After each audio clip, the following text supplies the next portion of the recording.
Kafilah Musabaqah Tilawatil Quran atau MTQ Kabupaten Banjar optimis akan menjadi yang terbaik dengan target juara umum pada perhelatan MTQ Nasional ke-34 tingkat Provinsi Kalimantan Selatan di Kota Banjarbaru pada tanggal 20 sampai 28 Juli mendatang.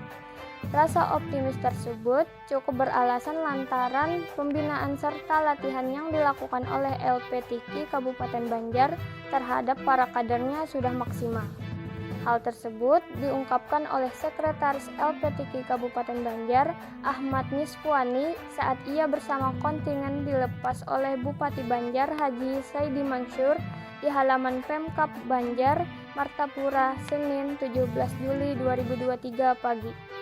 Kafilah Kabupaten Banjar sendiri berjumlah 103 orang, terdiri dari pimpinan, ofisial, pelatih, dan 56 peserta. Nisfuani menyebut 4 cabang unggulan dimiliki oleh Kafilah Banjar, antara lain tilawah, tahfiz, hafalan hadis, dan khat.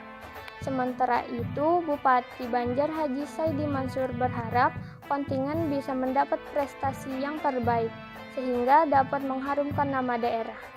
Kepada para pengurus, Saidi berpesan agar terus mendampingi para kafilah baik dari segi pembinaan, administrasi, hingga hak-hak kafilah jangan sampai terlewatkan. Humaida melaporkan.